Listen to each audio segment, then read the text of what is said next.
Bienvenidos a la Noche Infinita. Antes de comenzar, cuéntanos en los comentarios desde dónde nos escuchas y qué temáticas te gustaría que exploremos en el futuro. Leemos cada mensaje con atención y siempre tomamos en cuenta sus sugerencias para los próximos relatos. Sin nada más que decir, comencemos. Me llamo Arturo Salgado y desde hace casi 20 años soy chofer de tráiler. He rodado por todo México, desde la Sierra de Chihuahua hasta las selvas de Chiapas. Y aunque muchos creen que el camino es una vida libre, lo cierto es que también es una vida de soledad, de silencios largos y peligros que nadie cuenta. Esta historia ocurrió hace unos años, en la carretera federal número 57, entre San Luis Potosí y Matehuala. Es un tramo que he recorrido tantas veces que podría describir cada curva con los ojos cerrados. En esa ocasión transportaba mercancía para una empresa de electrodomésticos.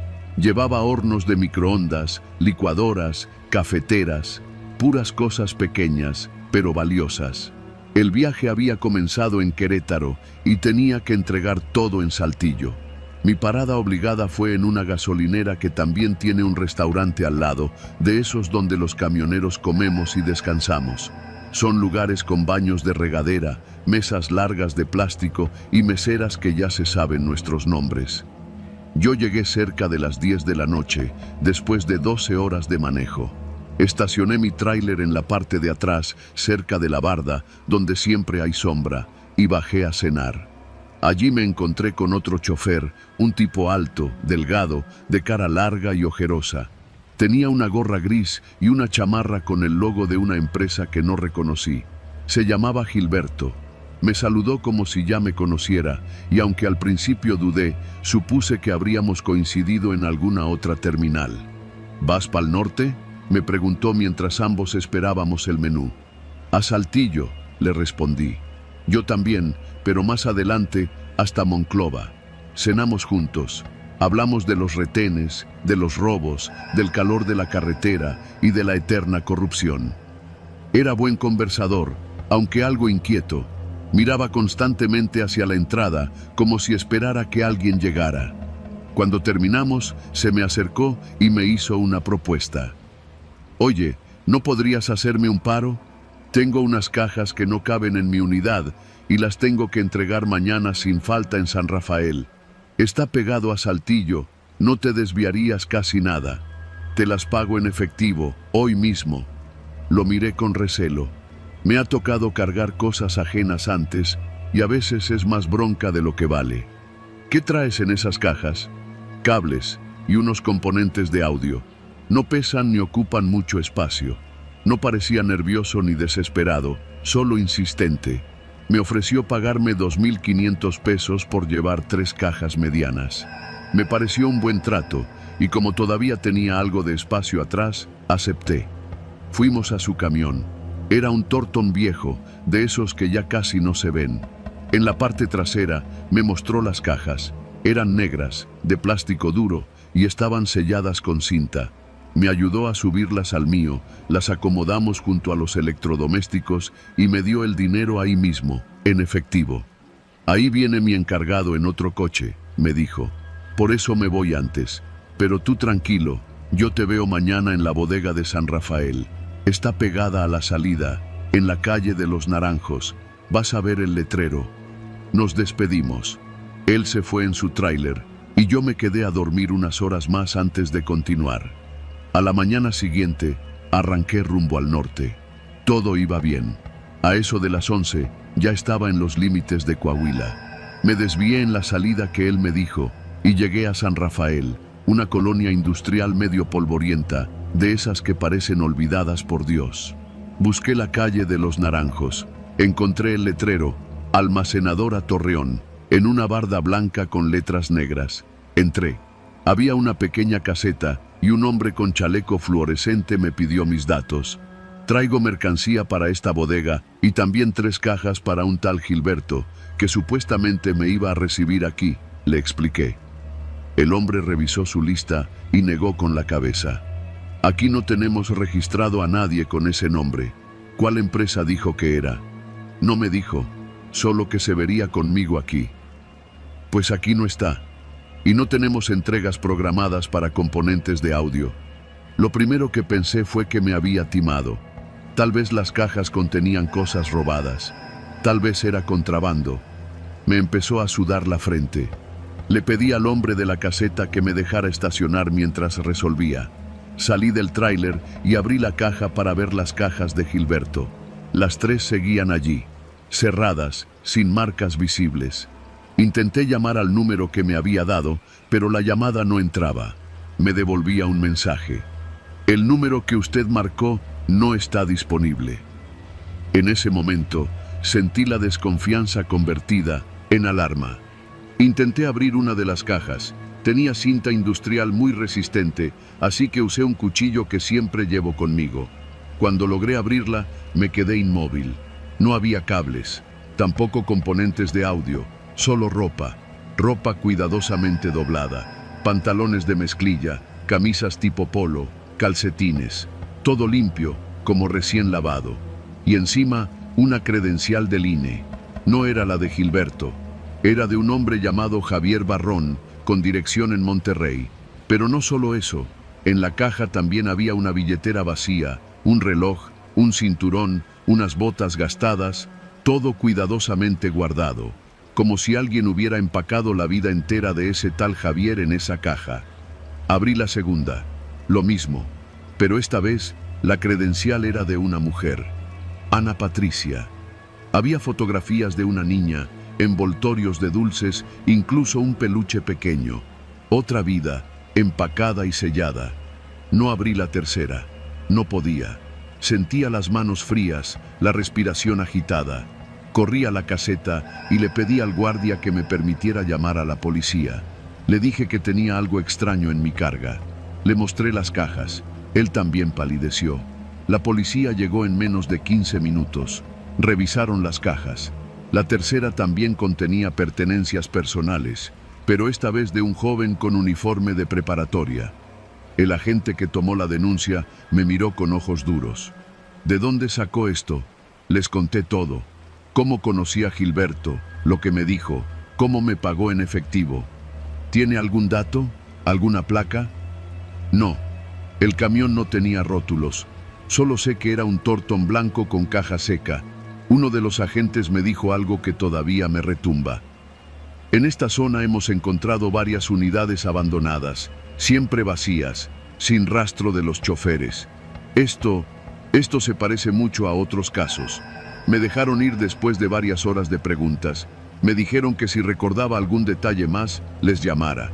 Nunca supe más del caso, ni del tal Gilberto, ni de Javier, ni de Ana, ni del chico de la tercera caja.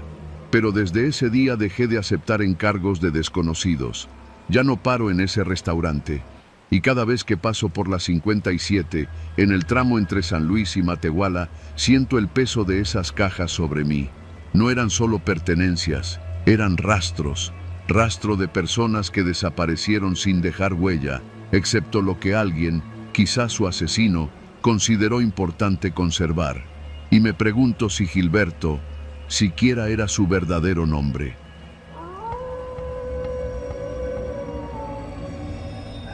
La carretera es una cosa viva, respira, susurra, te observa cuando crees que nadie más lo hace. Yo lo aprendí tarde, y lo aprendí de la peor forma. Me llamo Fermín Morales, y durante casi 20 años fui trailero. Mi ruta era la del norte. Arrancaba en el Estado de México y cruzaba toda la espina dorsal del país hasta llegar a Ciudad Juárez, siempre por encargo de una empresa de transporte mediana que no te preguntaba mucho mientras entregaras a tiempo. Ganaba lo suficiente, comía en la cabina y dormía sobre el volante cuando no encontraba una pensión segura. Nunca me metí en líos, hasta esa noche. Era un martes, principios de octubre, ya pasaban de las 11 cuando cargué en la central de abasto de Irapuato. El operador me entregó 6 bolsas negras enormes, de esas de plástico grueso, selladas con cinchos de seguridad. No pesaban tanto, pero eran muchas. Lo raro es que no tenían etiquetas, ni guías de embarque, ni nada visible. ¿Y esto qué es?, pregunté, algo molesto. Encargo especial. Entrega directa en Gómez Palacio. No las abras, no preguntes, y conduce derecho, sin desvíos, me dijo el jefe de patio, sin verme a los ojos. Yo ya estaba acostumbrado a encargos raros. La frontera es así. A veces llevas televisores, otras veces cajas sin marca que mejor ni hueles. Pero esas bolsas me inquietaban. Las acomodé en el camarote, al fondo de la cabina, y arranqué. La noche estaba limpia, la luna enorme. El camión, un Kenworth rojo, rugía como fiera, y yo llevaba suficiente café para llegar hasta Torreón sin parar.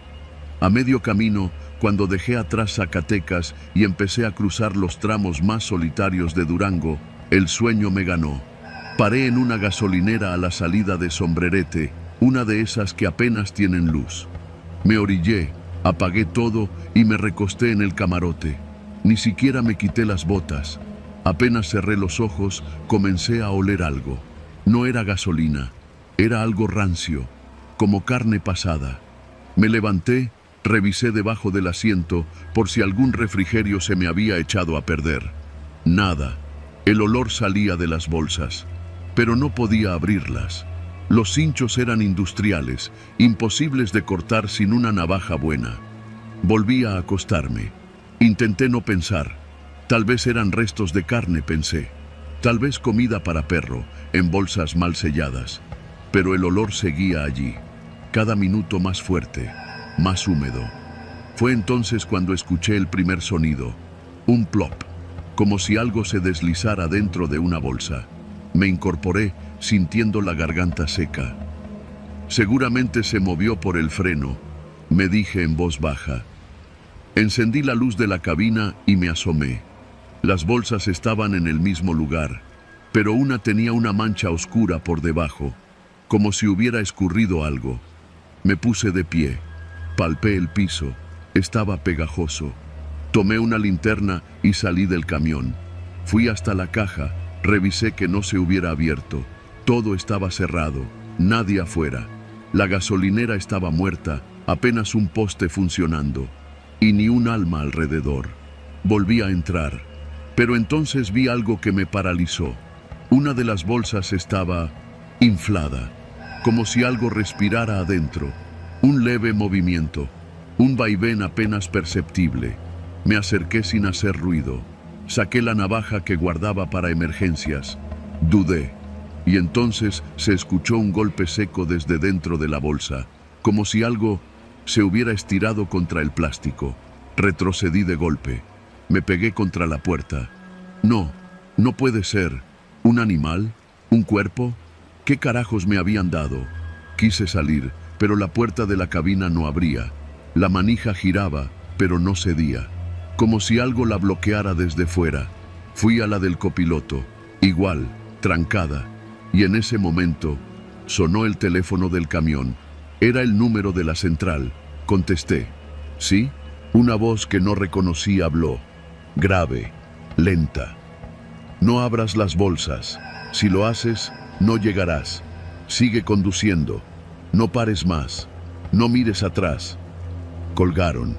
Me quedé helado. No me habían dicho que el encargo era así de especial, ni qué carajos contenía, pero ahora me estaban vigilando, tal vez con GPS o algo más. Encendí el camión. No tenía otra opción. Me metí en la carretera de nuevo, dejando la gasolinera detrás, y manejé. Durante las siguientes 2 horas no hubo más ruidos, pero el olor empeoró. Tenía que abrir las ventanas para no vomitar. Era como si algo dentro se estuviera pudriendo, algo orgánico, vivo. Entonces, cerca de las 3 de la mañana, vi la patrulla. Estaba estacionada en el acotamiento, con las luces apagadas. Un solo oficial. Me hizo señas para detenerme. No, no chingues, murmuré. Paré el camión. Bajó el oficial. Joven, cara de sueño, pero alerta. Buenas noches. ¿A dónde se dirige? Gómez Palacio, directo. Entrega urgente. Carga especial, sellada por central. El tipo me miró. Olfateó.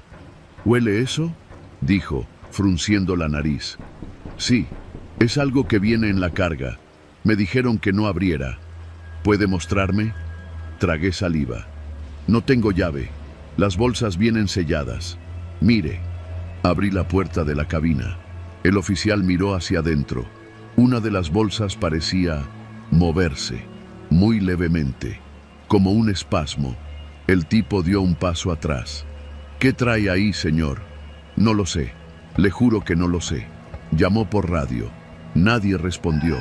Dio un paso más hacia el interior del camión y entonces se oyó un chillido, un grito ahogado, corto, que pareció surgir desde dentro de una de las bolsas. El oficial me miró con pánico. «Baje, ahora». Yo no me movía, y entonces, sin que yo hiciera nada, una de las bolsas reventó. El plástico se rasgó como si algo lo empujara desde adentro. Un líquido oscuro cayó al suelo. El oficial desenfundó su pistola. «No se mueva», gritó. Yo alzaba las manos. No entendía nada.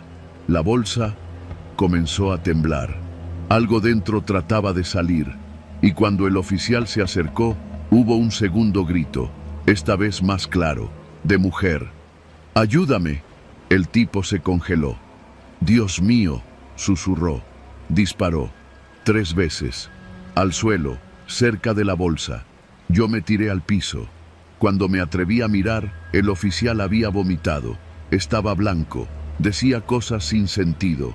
Y entonces corrió. Se subió a su patrulla y se fue. Me dejó ahí, solo, con las bolsas. Las demás comenzaron a moverse, una tras otra, como si lo que estuviera adentro supiera que el sigilo había terminado. Una de ellas tenía dedos marcados contra el plástico, dedos humanos. No pude más. Pisé el acelerador y conduje sin rumbo. Dejé la ruta. Fui por caminos secundarios hacia el desierto. La radio no servía. El celular no tenía señal. Conduje hasta que amaneció. Encontré una vieja bodega abandonada a las afueras de Lerdo. Me metí allí. Bajé las bolsas. No podía seguir cargando eso. Las dejé allí, en el suelo polvoriento. Abrí una, solo una. Era una joven, desnuda, tatuajes en los brazos. Respiraba apenas. Tenía los labios cosidos con hilo grueso, como costura de costal, los ojos llenos de lágrimas. La desaté. Me miró. Me suplicó sin palabras. Y entonces lo entendí todo. Trata de blancas. Yo había transportado personas, mujeres, secuestradas, sedadas, algunas muertas, otras, como ella, vivas todavía. Llamé a la policía desde un teléfono público. Di el aviso anónimo. No dejé mi nombre. Tiré el celular. Vendí el camión. Desaparecí de la ruta. Nunca más volví a conducir. Ahora vivo en Puebla. Trabajo de velador. Nadie sabe quién fui. Pero a veces, cuando escucho bolsas arrastrándose, o cuando huelo algo rancio, húmedo, que no debería estar ahí, me acuerdo de esas voces apagadas y de las bolsas que no podía abrir.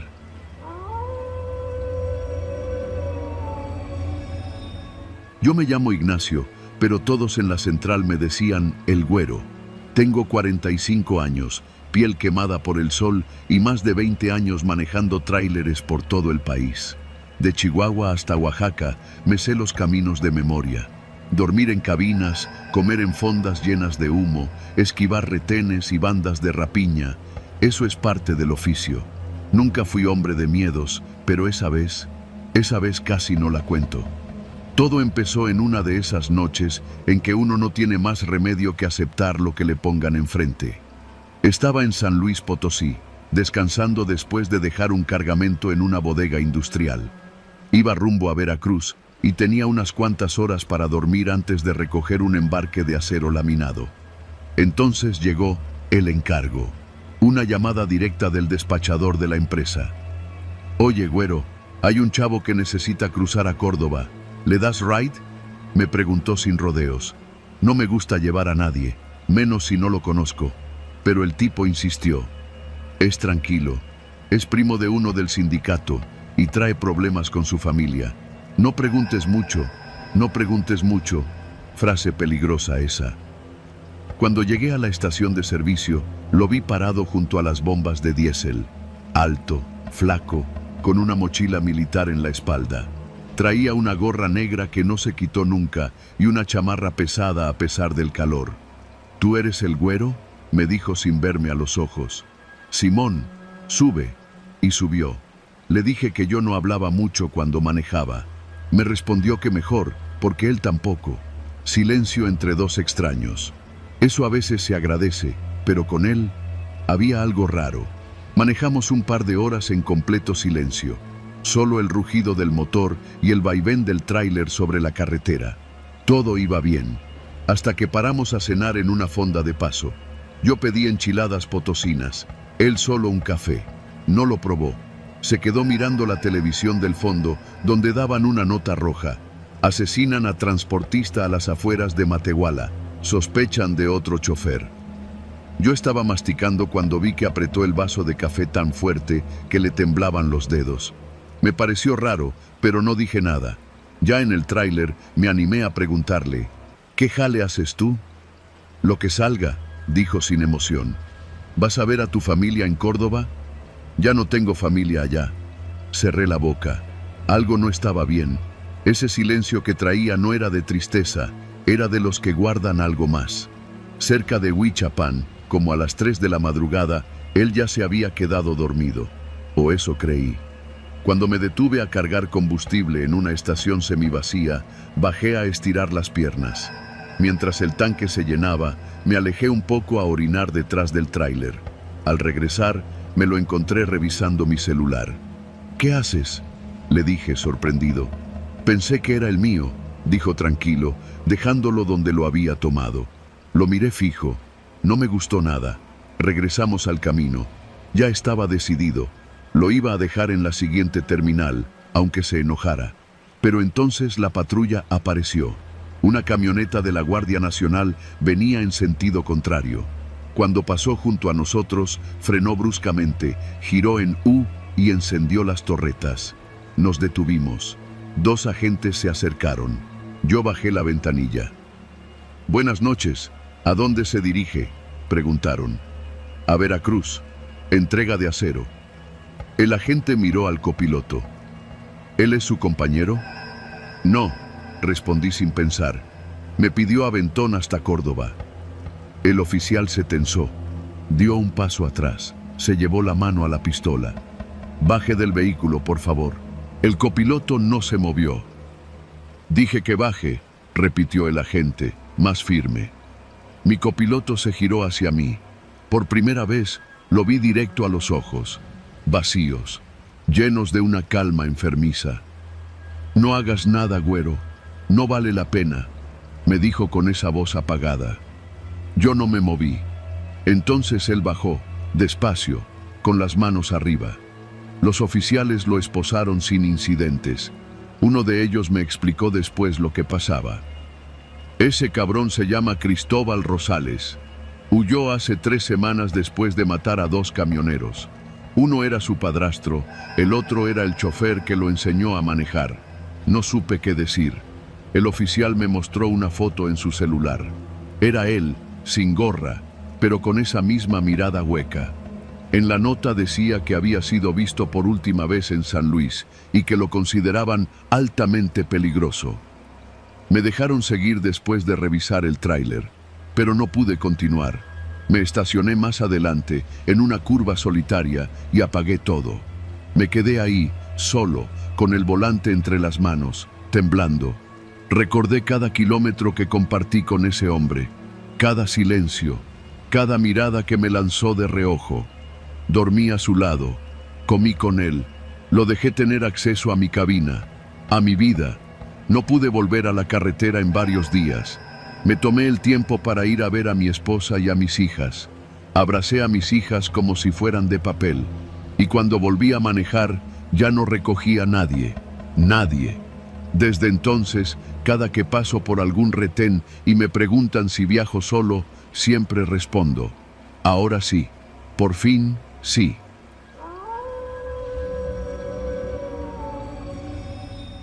Nunca imaginé que una decisión tan simple como aceptar un cambio de ruta pudiera marcar el fin de todo lo que conocía. Me llamo Gregorio, pero todos en la central de carga me dicen Goyo. Llevo más de 20 años manejando tráiler, Y aunque he vivido de todo en la carretera, desde bloqueos por manifestaciones hasta mordidas de federales, nunca me había tocado algo como lo que pasó esa noche entre San Juan del Río y Cuautitlán. Era viernes, pasaban de las 10 de la noche y ya estaba listo para regresar vacío a Querétaro, cuando uno de los supervisores de patio me alcanzó antes de que saliera de la base. «Oye, Goyo, ¿te avientas una más? Es urgente. Se cayó el chofer del turno nocturno. Es una caja con equipo electrónico. Va para Naucalpan. Entrega directa. Bien pagado». Debí haber dicho que no. Ya llevaba más de 12 horas trabajando y el cuerpo me pedía cama. Pero el sobrepago que ofrecían era tentador y me hacía falta. Acepté. El embarque lo subieron rápido. 2 tarimas cubiertas con mantas negras, selladas y aseguradas con cinchos metálicos. Nada fuera de lo común. Firmé la bitácora, programé el GPS y salí con rumbo al Estado de México por la vieja carretera libre para evitar casetas y tráfico. Los primeros kilómetros pasaron sin novedad. Conocía ese tramo de memoria, curvas cerradas, poblados con topes escondidos y paraderos improvisados llenos de camionetas viejas vendiendo café y pan de dulce. El clima estaba seco y no se veía ni un alma más allá del camino. Iba solo, siempre viajo solo, no por gusto, sino por costumbre. Un copiloto, aunque sirva de compañía, es otro riesgo, otro testigo, otro estorbo, otro punto débil. Todo iba en orden hasta que pasé el entronque del kilómetro 67. Vi algo raro en el retrovisor, unas luces. Pensé que era otro tráiler queriendo rebasar, pero no. Las luces se mantenían atrás, a unos 100 metros, constantes. No se acercaban, no se alejaban, solo se mantenían allí, como si me midieran. Toqué el claxon, frené un poco. Nada. Las luces seguían. Tomé mi radio para avisar al siguiente retén, pero solo recibí estática. Revisé mi celular, sin señal. Ahí fue cuando sentí el primer cosquilleo en la nuca. Uno que no viene del miedo sobrenatural, sino del instinto puro, de ese que solo se forma después de años en carretera. Bajé un poco la velocidad. Encendí las luces interiores de la cabina para verme en los espejos. El camión seguía atrás, pero ahora lo distinguía mejor. Era una caja seca, sin logos, sin placas visibles. No era normal. Aceleré. Cambié a sexta y luego a séptima. El motor rugió, las llantas vibraron, pero el otro camión hizo lo mismo, pegado, como si fuera mi sombra. Fue entonces cuando lo comprendí. No era un conductor cualquiera, era un robo planeado. Esa forma de seguirme, ese tipo de tráiler sin identificar, era la firma de los bajacargas. Los he oído mencionar en las pláticas entre choferes. Grupos que interceptan camiones, los paran en seco, suben con armas largas, te bajan al monte y si tienes suerte te dejan amarrado. Si no, bueno, nadie pregunta por choferes desaparecidos. Me sudaban las manos. Cada curva se sentía como una trampa. Si me reventaban las llantas o me bloqueaban el paso, estaría perdido. Pasé el letrero que anunciaba la desviación a Tepeji. Ahí tomé una decisión arriesgada, fingir una falla mecánica. Metí la direccional, jalé el freno de motor y paré a un costado. Apagué luces, bajé rápido. Me oculté detrás de la caja y me agaché entre los arbustos. Lo único que llevaba era mi navaja de emergencia. El tráiler negro pasó de largo. Me quedé allí, jadeando, esperando. Los minutos se hicieron eternos. Escuchaba solo el chirriar ocasional de los insectos y el crujido de ramas. A los 5 minutos, lo supe. El camión se había dado cuenta del truco. Iba a regresar. Tenía que moverme. Volví a la cabina, giré la llave. Nada. El motor no respondía. «No jodas», susurré. Sentí el escalofrío real del peligro humano, no de fantasmas ni apariciones, de hombres armados, de amenazas reales. Golpes, golpes en la caja trasera. Me congelé. «Ya bájate, cabrón, abre la puerta o te sacamos a madrazos». Eran mínimo 3 voces. Hombres jóvenes, acelerados, ansiosos. La puerta de la caja rechinó. Uno de ellos estaba trepando. El candado. ¿Lo había asegurado? Los gritos aumentaron. La caja no se abría. «Está con doble seguro. Tráete el soplete». Corrí. No pensé. Corrí monte adentro, dejando el camión, dejando todo. Atravesé el matorral seco, espinas rasgándome los brazos, hasta llegar a una zanja profunda. Me metí ahí, oculto entre la tierra, el corazón golpeándome el pecho como tambor. Los escuché buscándome. Voces lejanas, ruidos metálicos. «No está. Se fue el hijo de puta. Que se largue. Solo abre la carga. Rápido». Pasaron 15, 20 minutos. Luego gritos, luego silencio. Finalmente, el rugido del otro camión alejándose. No salí de la zanja hasta que comenzó a amanecer. Tenía tierra hasta en los dientes y el cuerpo entumido. Volví al camión. Lo habían abierto. Se habían llevado una tarima completa. Dejaron la otra, como si les hubiera faltado tiempo. Rompieron el tablero, arrancaron el GPS, me saquearon todo. Volví manejando con lo que quedaba. Nadie me preguntó mucho. El supervisor solo se quedó viendo el reporte, con una cara que no sabría si describir como pena o desconfianza. «Ya te había dicho que esa ruta estaba caliente, Goyo», fue lo único que dijo. No presentaron denuncia, me descontaron la tarima perdida de mi bono mensual. Y listo, como si nada. Después de eso, dejé la carga nocturna. Ahora trabajo en rutas cortas, repartiendo muebles en Cuautitlán y Tepotzotlán. Poca paga, pero tranquilo. A veces, en la noche, sueño con ese kilómetro 67. Escucho los golpes en la caja, las voces gritando mi nombre. Me despierto sudando. Me asomo por la ventana esperando ver esas luces, fijas, a 100 metros de distancia. Y cuando veo un tráiler sin placas pasar por la calle, cierro las cortinas y no salgo hasta que amanece.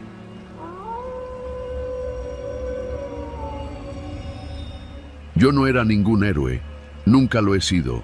Solo soy chofer, un hombre que ha pasado más de media vida detrás del volante, recorriendo carreteras con la esperanza de llenar la panza de mi familia y no terminar estrellado contra una zanja por culpa del sueño o por cruzarme con los que no se detienen ni para recoger los casquillos.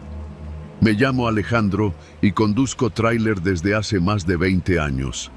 Esta historia no es para asustarte con fantasmas, sino para contarte lo que pasa cuando ves algo que no deberías en un país donde la verdad pesa más que el plomo.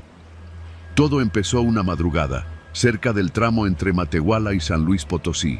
Eran alrededor de las 2 de la mañana y yo iba solo, con un cargamento de electrodomésticos nuevos rumbo a una tienda de autoservicio en Guadalajara. El clima estaba seco, el cielo despejado y la radio solo transmitía música grupera que me servía para no dormirme. El tacómetro iba parejo y el diésel no daba señales de fallar. Todo parecía un viaje más. Pasando el entronque a Cedral, me detuve en una de esas gasolineras que también sirven de fonda. Conocía al muchacho del turno, un tal Chuy. Siempre me servía café negro y bien cargado, con pan dulce rancio que sabía a gloria después de tantas horas al volante. Esa noche me dijo algo que no entendí bien en su momento. «No te vayas por el Libramiento Viejo, Alex. Están levantando gente allá». «¿Y qué me queda? Si me voy por la Federal me como media hora más de tráfico», le respondí, metiéndome medio pan a la boca. «Digo nomás, por si las moscas. Ya no se distingue quién es quién». Me encogí de hombros y salí de nuevo. Como necio, tomé el Libramiento. Era más corto, más recto, y ya lo conocía de memoria. Lo que pasó después fue rápido. Venía entrando al tramo viejo, cerca de una brecha conocida como el Rancho de Piedra, cuando vi algo que me hizo levantar el pie del acelerador. A un costado del camino había una camioneta Suburban blanca, sin placas. Estaba estacionada, pero no abandonada. 3 tipos de negro estaban cargando bultos grandes a la caja de una troca más chica. No alcancé a ver bien qué era, pero los movimientos eran toscos, apresurados. Uno de los tipos tenía un arma larga colgada al hombro. El instinto me dijo que no bajara la velocidad, pero cometí el error de mirar demasiado. El copiloto de la Suburban me vio directo. Nos cruzamos la mirada solo un segundo, pero fue suficiente. Seguí de largo. Intenté no mirar atrás, pero a los pocos minutos vi en el retrovisor que una camioneta me venía siguiendo. Primero pensé que era paranoia, que seguramente eran otros traileros que habían tomado el mismo camino. Pero no, era la misma troca blanca, sin luces, pegada a mí como si fuera mi sombra. Sentí el sudor correrme por la espalda. No aceleré, no frené, mantuve la velocidad. Sabía que si los provocaba, me alcanzaban en menos de lo que canta un gallo. Y si me detenía, quién sabe. A los 10 minutos me llegó el primer mensaje al celular. Número desconocido. No viste nada, sigue manejando. No contesté. Solo puse el teléfono en silencio y traté de mantenerme frío. Pero los nervios ya me estaban ganando. Llegando a un pequeño poblado, Las Trojes, pensé en meterme a una gasolinera para perderlos. Pero la troca hizo lo mismo. Se estacionó a unos metros, sin bajarse nadie. Compré una Coca-Cola para disimular, saludé al despachador y volví al tráiler. La camioneta me siguió de nuevo. Así se fueron otros 40 minutos. Cuando entré al siguiente tramo de autopista, creí haberlos perdido. Respiré hondo y por primera vez en casi una hora aflojé los hombros. Pero no duró. A las 5 de la mañana, ya entrando a los límites de Guanajuato, se me cerraron. Venían a alta velocidad, me orillaron. Y ahí sí, ya no había nada que hacer. Me obligaron a detenerme. Se bajaron 2 sujetos. Uno golpeó la puerta con el cañón de un rifle. «¡Bájate, pinche curioso!», gritó. Con las manos arriba, bajé del tráiler. Me metieron al asiento trasero de la camioneta sin darme tiempo de decir nada. Me encapucharon. Solo escuchaba el rugir del motor y mis propias respiraciones agitadas. Nos movimos por un buen rato, no sé cuánto. El tiempo se hace chicle cuando no sabes si vas a vivir o morir. Me llevaron a una bodega, eso lo supe por el eco. Me sentaron en una silla y me quitaron la capucha. Frente a mí estaba un hombre alto, con camisa a cuadros y botas de piel de víbora. No gritó, no me golpeó, no al principio, solo me miró. «¿Qué viste?» «Nada», dije sin pensarlo. Iba en la mía, ni me fijé. «Mentira, tú viste. ¿Qué viste?» «Vi unas cajas. No sé qué había dentro, no vi más. No sé quiénes son ustedes». Me pegó con la palma abierta. La clase de golpe que no busca sangre, sino control. Tú eres de los que piensan que pueden mirar y luego contarle a los demás. ¿A quién más le dijiste? A nadie, respondí. Y era verdad. ¿Tienes familia? Tragué saliva. No contesté. No podía. Mira, chofer, esto es muy simple. O te desaparecemos aquí mismo, o te callas para siempre. ¿Cuál prefieres? Pude haber dicho cualquier cosa, que no contaría nada, que ni siquiera sabía quiénes eran, que yo solo era un pobre pendejo con un tráiler rentado y una carga que ni era mía. Pero no hizo falta. Me volvieron a encapuchar y después de otros minutos de trayecto me soltaron en un tramo de brecha a las afueras de Salamanca, sin celular, sin dinero, sin el tráiler. Caminé hasta encontrar a un campesino que me llevó al pueblo. Me dijo que me veía como si hubiera regresado del infierno. Puse la denuncia, por protocolo, pero ya sabía que no serviría de nada. El Ministerio Público apenas levantó la ceja.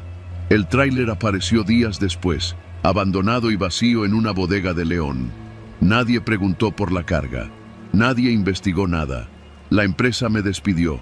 Dijeron que había violado protocolos de ruta. Me fui sin liquidación, con el miedo pegado al cuerpo. Lo intenté todo para olvidarlo. Cambié de número.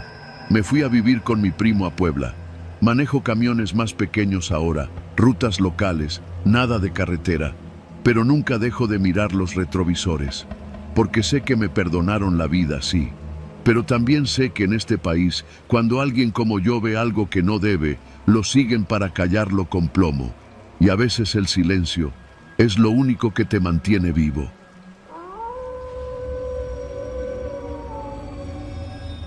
Me llamo Saúl. Llevo manejando tráiler desde hace más de 15 años. He cruzado todo México de punta a punta, de Sonora hasta Chiapas, de Veracruz a Baja California. He visto de todo en la carretera: accidentes, bloqueos, baches que parecen cráteres, animales atropellados y, claro, lo peor de todo, gente. Pero lo que viví hace 2 años, una madrugada en la sierra de San Luis Potosí, no se lo deseo ni al más perro de los traileros. Era principios de noviembre. Había salido desde la central de abastos de Iztapalapa, cargado con toneladas de abarrotes. Mi destino era Monterrey.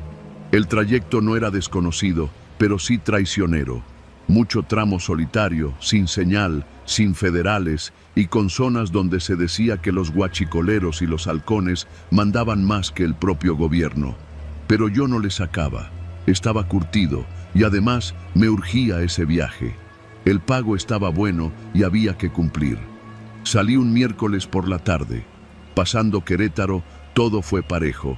El tráiler jalaba bien, sin fallas, la carga estaba bien sujeta y el clima estaba seco. Para cuando entré a San Luis, eran como las 2 de la mañana. Ya estaba en esos tramos donde el silencio es tan denso que hasta el rugido del motor se siente ajeno. Y fue allí, justo después de pasar un retén abandonado, uno de esos que parecen oficiales pero ya nadie cuida, donde vi el primer detalle raro: una camioneta blanca, sin placas, estacionada a un lado de la carretera, sin luces. Pasé despacio, pensando que quizá necesitaban ayuda, pero nadie salió. Ni un gesto, ni un movimiento, ni siquiera un reflejo de celular. Lo raro fue que alcancé a ver que tenía las puertas traseras abiertas, y en el piso, como sombras, personas, tal vez, pero quietas, demasiado quietas. Seguí. No tenía por qué detenerme. Unos 30 kilómetros adelante, me orillé para echarme una meada y revisar la lona de la caja. Todo en orden, pero cuando iba a subir de nuevo, sentí algo raro. Un peso, no en el cuerpo, sino en el tráiler. El tipo de sensación que uno desarrolla con los años, cuando sabes cuánto pesa tu carga sin siquiera verla. Entré a la cabina y miré los espejos laterales. Algo se había movido en la caja. Pensé que tal vez había sido una rata o un gato callejero metido en una caja rota. Abrí la pequeña escotilla que da hacia el interior trasero, iluminé con mi linterna. Nada. Oscuridad y el plástico de los empaques brillando con la luz. Me dije que eran mamadas mías y retomé camino. Ya faltaba poco para llegar a Matehuala, donde pensaba echarme una dormida de 1 hora en una pensión conocida. Pero antes de llegar, me alcanzó una moto. Eso fue lo peor. La moto se puso a mi lado, sin luces, sin placas, sin casco. Solo el conductor con una chamarra negra, pegado al tráiler como si supiera exactamente lo que llevaba. Me hizo luces con una linterna y luego aceleró para ponerse delante. Me obligó a frenar. A esa hora y en ese tramo, frenar puede ser lo último que hagas si alguien te quiere chingar. Tomé mi cuchillo, lo guardé entre el asiento y el freno y bajé el vidrio. El tipo se acercó. ¿Vas cargado?, preguntó sin presentarse. Sí, pero todo legal, contesté, tratando de sonar firme. Traes más de lo que crees, dijo, mirando hacia la caja. ¿Qué? Hay gente allá atrás. Me congelé. ¿Cómo sabes? El tipo solo sonrió, luego apagó la linterna y se fue en la oscuridad, como si nunca hubiera estado allí. No sé si fue por paranoia o por intuición, pero detuve el tráiler en una gasolinería cerrada. Con la linterna en mano, rodeé la caja. Nada. Todo en orden. Pero cuando quité el candado trasero para revisar bien, lo noté. Había un doble fondo. No lo había visto al cargar, ni estaba en los papeles. La caja era normal, pero el piso tenía un falso compartimiento. Mi corazón se aceleró. Golpeé con los nudillos. Era hueco. Alguien lo había modificado. Me temblaban las manos. Tuve que usar una herramienta para abrir una pequeña compuerta. Al hacerlo, el golpe del hedor me revolvió el estómago. Había gente allí dentro. 5, 6, no sé cuántos. Estaban apretados como mercancía, con las bocas tapadas con cinta y los ojos vendados. Uno me miró directo, sin hablar. solo respirando con fuerza. Todos eran hombres jóvenes, sudados, asustados. Uno de ellos apenas podía moverse. «Tranquilos, no soy de los otros», dije, retrocediendo. No sabían quién era yo, ni yo quiénes eran ellos. Pero lo entendí rápido. No era un transporte de abarrotes, era un transporte humano. Iban escondidos, probablemente para cruzar sin retenes, sin federales. ¿Migrantes? Tal vez. ¿Secuestrados? Más probable. Me subí al tráiler sin cerrar la caja, sin pensar. Tomé mi celular para llamar a emergencias, pero no había señal. Di media vuelta, pensando en regresar al retén más cercano o al menos a una estación de policía. Pero entonces lo vi por los retrovisores. Una camioneta, la misma de antes. Ahora venía detrás de mí, con las luces apagadas, siguiéndome. No a distancia prudente. Pegada. Aceleré. Pero no tenía a dónde ir. Si me alcanzaban, me podían sacar del camino fácil. Los hombres en la caja empezaron a golpear desde adentro. Querían salir, querían vivir. Recordé un pequeño destacamento de la Guardia Nacional unos kilómetros atrás, entre las curvas del cerro. No estaba seguro de si seguía operativo, pero era mi única opción. Aceleré con todo lo que podía dar el tráiler. Las llantas rechinaban en las curvas, la carga se sacudía y la camioneta seguía pegada. En algún punto, otra moto se les unió. Ya eran dos. Estaban tratando de cerrarme el paso. Tomé el desvío a la estación. Afortunadamente, las luces estaban encendidas. Toqué el claxon como loco. La caja golpeaba y los tipos detrás ya iban saliéndose del camino. Un guardia salió, levantó la mano y se acercó. Yo me bajé y le grité todo de un jalón, que llevaba gente escondida, que me habían usado sin saberlo, que me seguían. Mientras hablaba, las motos se esfumaron. La camioneta dio vuelta en U y desapareció en la curva. Los soldados me hicieron a un lado, revisaron la caja, sacaron a los hombres uno por uno. Eran centroamericanos, algunos con cortes en los brazos, deshidratados. Uno se desmayó al bajar. Me interrogaron por horas. No me creían del todo, pero los documentos que llevaba, los sellos falsos, todo apuntaba a que alguien había montado la operación sin que yo supiera. El tráiler lo había recogido ya cerrado en la Ciudad de México. Me usaron, como a tantos. Ese día no dormí, ni comí, ni lloré. Solo firmé papeles y me fui en silencio. La empresa nunca me volvió a llamar. Después me enteré que otras unidades habían sido detenidas con compartimentos similares. Algunas vacías, otras con cuerpos. A veces vivos, a veces no. Desde entonces, reviso cada centímetro del tráiler antes de moverlo. Abro cada caja, mido el piso, pateo las paredes. Ya no confío en nadie. En la carretera, no todos los pasajeros van sentados. Algunos viajan ocultos, algunos no quieren ser encontrados, y otros no quieren que tú regreses para contarlo.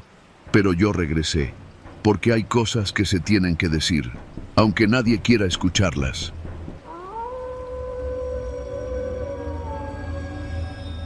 Mi nombre es Julián. Hasta hace poco era un hombre común. Trabajo duro, familia pequeña y deudas, muchas deudas. No soy alguien particularmente inteligente ni ambicioso, pero sí terco, de esos que creen que mientras uno no se rinda, tarde o temprano el mundo afloja. Pero aprendí por las malas que hay gente que no perdona, que el mundo no siempre se ablanda y que las decisiones desesperadas son como un cuchillo mal afilado, cortan mal pero igual dejan cicatriz. Todo empezó en Apaseo el Alto, Guanajuato. Ahí tengo un pequeño taller mecánico a un costado de la carretera federal 45. Me especializo en frenos de tráileres. Llevaba más de 12 años sobreviviendo de eso. Algunos días ganaba para comer, otros apenas para los cigarros. El problema fue que hace un año me metí con la persona equivocada.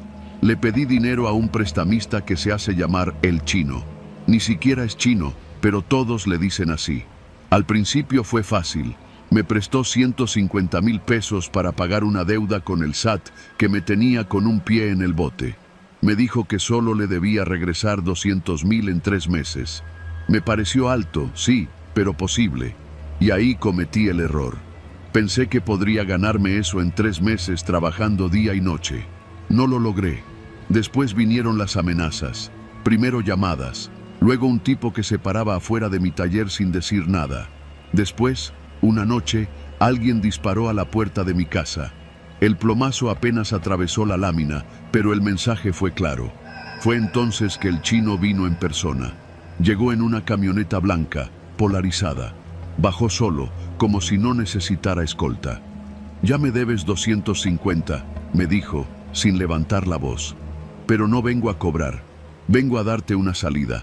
Yo no supe si agradecerle o correr. «¿Y cuál es esa salida?».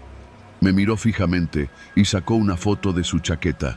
Era un hombre de unos 50 años, calvo, con barriga de trailero. En la esquina de la foto estaba escrito un nombre: Nicanor López, Tlaxcala. «Quiero que este cabrón tenga un accidente», me dijo. «No que lo mates tú directamente, solo que se muera. Ya sabes cómo hacerlo». Me tomó unos segundos entender. El tipo sabía perfectamente lo que hacía yo en el taller. Y sí, claro que sabía cómo hacer que un camión de 20 toneladas perdiera los frenos después de unos kilómetros. «Es un favor. Tú haces esto y la deuda queda saldada, sin intereses, sin balas. Tú decides». No dormí esa noche. Tenía a mi esposa, a mi hija de 8 años, y tenía a Nicanor, que ni siquiera sabía quién era. Pensé en ir a la policía, pero ¿qué les iba a decir? ¿Que un mafioso me pidió sabotear un camión? ¿Qué pruebas tenía? ¿Una foto? Una semana después, me dieron la dirección de la pensión donde Nicanor guardaba su tráiler. Iba a hacer una ruta Guadalajara-Veracruz, pasando por Celaya. El chino lo sabía todo: dónde comía, en qué pensión dormía, cuánto tiempo se estacionaba, todo. Llegué a la pensión una madrugada. Era uno de esos lugares a la orilla de la autopista, con piso de tierra y farolas que apenas alumbraban. No había guardias. Me colé con una llave maestra y entré al tráiler de Nicanor. Sabía exactamente qué hacer. Quité un pasador de presión en el sistema de frenos traseros. Con eso bastaba. El camión frenaría bien durante un rato, pero al bajar la pendiente en la zona de Maltrata, en Veracruz, los frenos reventarían. Me fui temblando. Vomité al llegar a casa. 2 días después, salió la noticia: camión sin frenos mata a 3 personas en la autopista Puebla-Veracruz. El conductor falleció. Era él, Nicanor. Murió en el acto. El chino cumplió. No volvió a molestarme. Incluso me mandó un sobre con 10,000 pesos en efectivo. «Buen trabajo», decía la nota. Ahí debía haber parado. Pero la vida no es una historia de redención. Mi taller seguía sin levantar.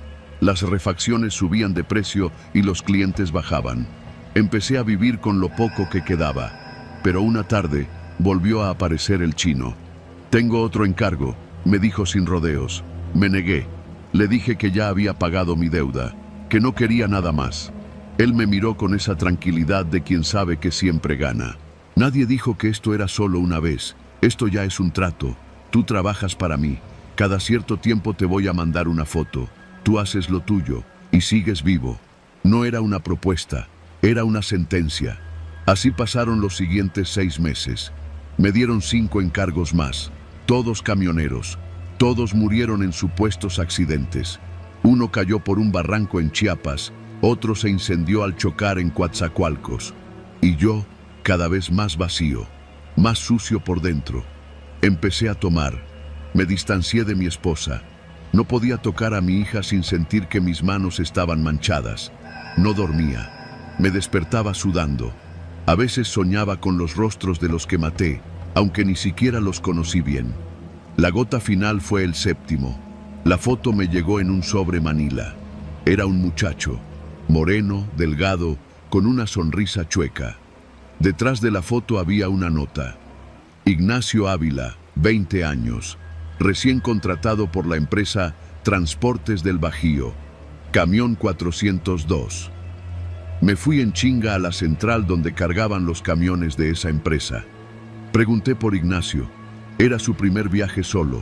Tenía 20 años. 20. Apenas un chamaco.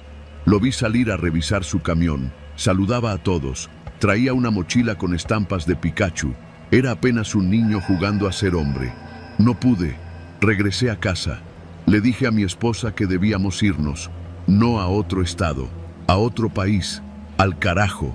Ella me miró sin entender, pero ya no podía explicar nada. Esa noche quemé la foto y al día siguiente me presenté en la Fiscalía de Celaya. Confesé todo. Me encerraron. Estoy escribiendo esto desde una celda de 4x4 en el penal de Valle de Santiago. Me van a juzgar por 6 homicidios, por colaborar con un grupo delictivo, por ser un cobarde. Pero Ignacio está vivo, y con eso me basta. No espero perdón, no lo merezco. Pero si alguien lee esto alguna vez, que sepa que no todos los monstruos lo fueron desde el principio.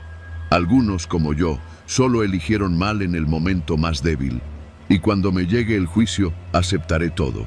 Pero no me arrodillaré otra vez, nunca más.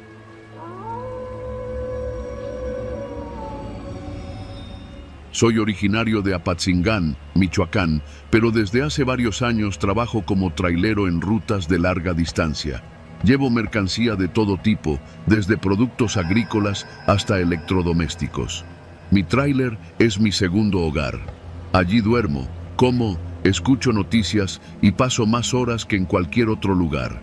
Esta historia, la que me ha quitado el sueño durante meses, empezó con una carga que, en apariencia, era como cualquier otra. Pero no lo fue. Me llamo Gilberto. Y si estás leyendo esto, te voy a pedir que no lo tomes como un cuento. No quiero que digas, qué buena historia. Esto no fue buena. No tiene nada de entretenido. Lo que pasó me dejó cicatrices que todavía cargo. Era un lunes de septiembre. Me llamaron desde una bodega en Matamoros, justo en el límite con Texas, para una carga urgente con destino a Mazatlán. Al llegar, noté que el ambiente estaba raro. No me refiero a algo sobrenatural, sino a la tensión en el aire.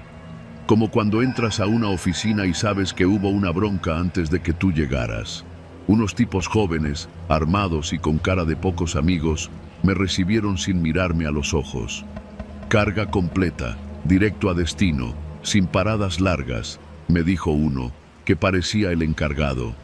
Firmé los papeles sin preguntar mucho. Si hay algo que aprendí en este trabajo, es que a veces es mejor no saber. Me dieron una caja fuerte, blindada, del tamaño de una lavadora, con sellos en los costados y sin etiquetas visibles. Me dijeron que era equipo electrónico especializado. A mí no me pareció raro. En este país se mueve de todo, y mientras paguen, uno maneja.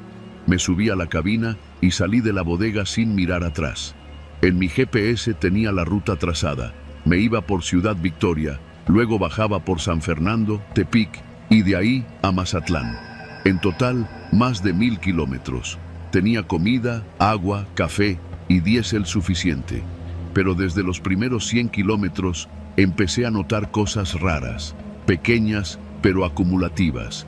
Primero, una camioneta negra se colocó detrás de mí por casi una hora. No me rebasaba, no se alejaba, solo se mantenía ahí, como pegada a la caja. Luego se desvió por una brecha. Más adelante, en una gasolinera en San Fernando, noté que un tipo con cara tatuada me miraba mientras fingía revisar su moto. No me dijo nada, pero su mirada no era casual. Estaba escaneándome, como si ya supiera quién era yo y qué traía. No me quise sugestionar. Este país está lleno de historias. La mayoría son eso, cuentos. Pero cuando uno se mueve por carretera, sabe que no todo es mito. La frontera está llena de secretos, la carretera también.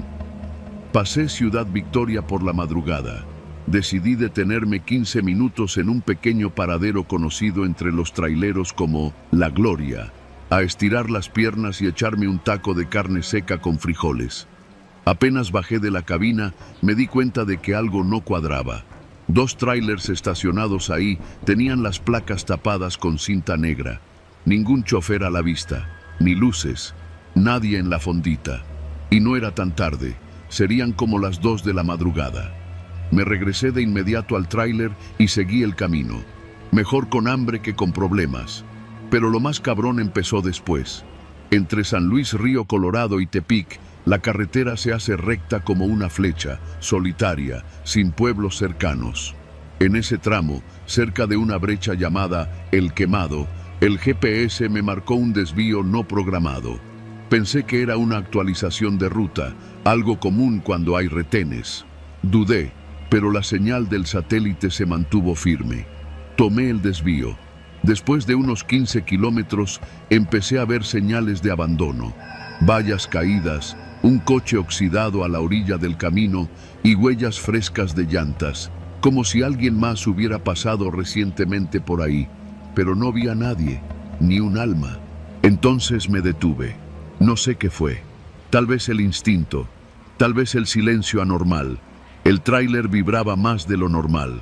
Bajé de la cabina para revisar las llantas y escuché un sonido seco, como un clac metálico. Pensé que se había roto algo. Caminé hacia la caja y vi una pequeña compuerta trasera abierta. Nunca había notado esa compuerta. No venía en la caja cuando la cargué. Me acerqué con cuidado y miré dentro. Había un paquete envuelto en plástico del tamaño de una mochila escolar. Lo tomé. Era pesado. Y ahí me cayó el 20. Lo abrí con la navaja que siempre cargo. Adentro había varias pistolas, nuevecitas, sin marcas visibles, cada una envuelta en plástico negro. También había cartuchos, decenas. No eran electrónicos, era armamento. Solté el paquete de inmediato. Me temblaban las manos. ¿En qué carajos me había metido? Pensé en regresarme, ir a una comandancia. Pero, ¿y si me seguían? ¿Y si los mismos que me dieron la carga estaban monitoreando todo? ¿Y si ya había cámaras en el tráiler? GPS oculto. La paranoia me comió vivo. Subí de nuevo a la cabina. Decidí seguir hasta Mazatlán, entregar y hacer como que nunca supe lo que transportaba. Total, si me hacían preguntas, negaría todo. ¿Qué pruebas tenían? Yo solo soy un chofer, pero no me dejaron llegar. A la altura de Tepic, una patrulla me detuvo. 2 oficiales de la Guardia Nacional me hicieron señas para orillarme. Tenían caras jóvenes, pero armas largas. Les abrí la puerta sin bajarme. Me pidieron los papeles. Se los di. Todo estaba en orden. Uno de ellos me pidió abrir la caja. Le dije que no tenía la llave. Me miró fijo, como si ya supiera que estaba mintiendo. El otro se acercó por el lado contrario, revisó debajo del tráiler con una lámpara y dijo algo por el radio. Palabras cortas, códigos. Después, todo pasó muy rápido. Unos hombres en una camioneta sin placas aparecieron por detrás, armados. No eran policías. Me bajaron a empujones. Uno me golpeó en el estómago. Me tiraron al suelo. Escuché a uno decir: «Este pendejo ya revisó la carga, hay que hacerlo hablar». Pensé que ahí me quedaba, de verdad. Pero de algún modo pasó algo que no entiendo. Una camioneta particular, blanca, salió de la nada. Se detuvo en seco. Un tipo de traje oscuro bajó con una placa en la mano. No dijo su nombre, solo mostró un gafete. Les gritó algo en código a los hombres que me tenían, y como si hubieran recibido una orden superior, todos se retiraron, en silencio, en formación. Dejaron el tráiler y desaparecieron. El hombre del gafete se me acercó, me ayudó a levantarme. «Tú no sabes nada de esto, no viste nada, y si quieres seguir vivo, ni siquiera lo pienses». Luego sacó un teléfono, marcó, y en minutos llegaron 2 camionetas más. No de la policía. Eran civiles, pero todos estaban armados y coordinados, como si fueran parte de algo más grande, un engranaje invisible. Me escoltaron hasta las afueras de Mazatlán y me dijeron que entregara el tráiler en una bodega específica. Me dieron una dirección, lo hice. Nadie me habló, solo firmaron, me sellaron un recibo y me dieron 20,000 pesos en efectivo como bono por cumplimiento. Nunca vi esas caras de nuevo. Desde entonces no he vuelto a cargar cajas sin revisar. Me alejé de esa ruta, cambié mi número, pero a veces, al revisar los espejos del tráiler, me parece ver esas mismas camionetas negras detrás de mí, y el sonido de ese clac metálico sigue retumbando en mi memoria. No sé quién me salvó, ni por qué, Lo único que sé es que mi tráiler fue, por una semana, parte del tráfico de armas más sucio que cruza este país, y yo estuve a punto de desaparecer en una brecha sin nombre.